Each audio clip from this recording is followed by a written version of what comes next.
Hello and welcome to today's cruise video. Join me as I take you on a journey through my unforgettable 7-day cruise aboard the Majestic Princess.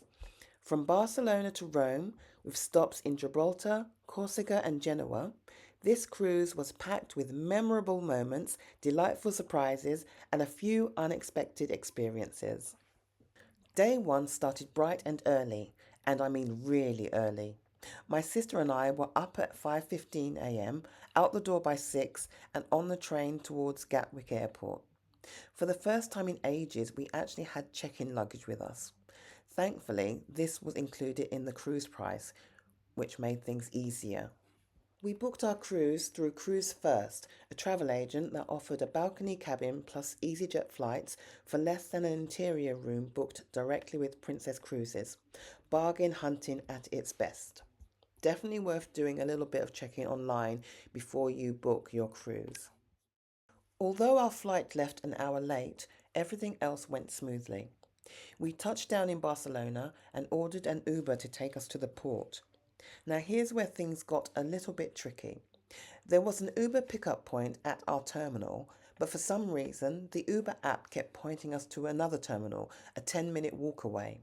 Very strange. But we ended up walking over there and we met our driver.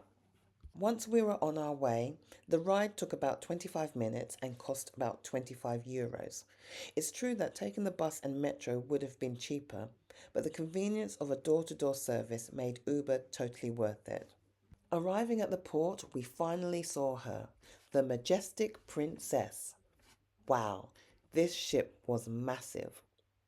After taking in the size of the ship and taking some selfies,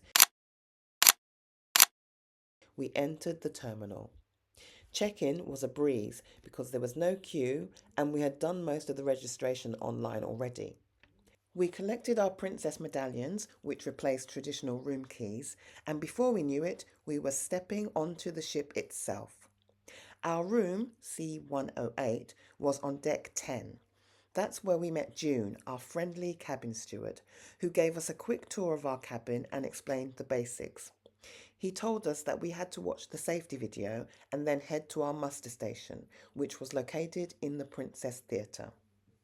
Now we were free to explore. We kicked things off by heading to the top deck for the sail away show. With some time to spare before it began, I grabbed my first of many hot dogs on this trip. As for the sail away show itself, well, let's just say the performers seemed a little bit lackluster. Maybe they were a little bit chilly, just like the rest of us. But the music was lively and my sister Pamela couldn't resist pulling me up to the dance platform to join the entertainment staff. Before I knew it, we were dancing, laughing and twirling away as the Majestic Princess left Barcelona behind.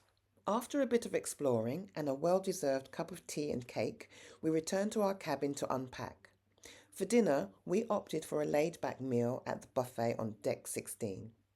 The German food section caught my eye, so I helped myself to some hearty German sausage and spätzle. It was delicious. For our first evening on board, we attended a show in the Princess Theatre called Magical Bones.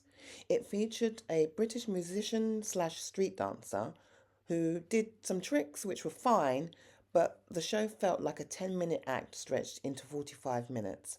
Not the strongest opener for our cruise entertainment lineup. Later that night, we watched the comedy act.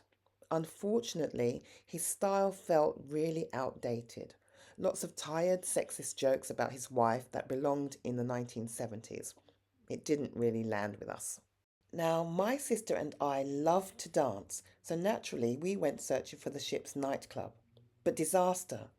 It seems that the Majestic Princess didn't have a dedicated nightclub. Instead, they rolled out a DJ booth into the brightly lit atrium, where guests from the surrounding bars, cafes and lounges could all stare down at the dance floor. It felt less like a fun night out and more like being in a goldfish bowl. That was such a shame. We wrapped up our first day with a final cup of tea and some cookies before heading back to our cabin. Needing something relaxing to unwind, we found the entire Love Boat series available on the cabin TV. Since Princess Cruises was famously used to film the show, this was a fun, nostalgic touch. We watched a couple of episodes before turning out the lights. And just like that, our first day on the Majestic Princess came to a close. Stay tuned for the rest of our journey through Gibraltar, Corsica, and beyond. Don't forget to like, subscribe, and hit the bell so you don't miss the next part of our adventure. Thanks for watching.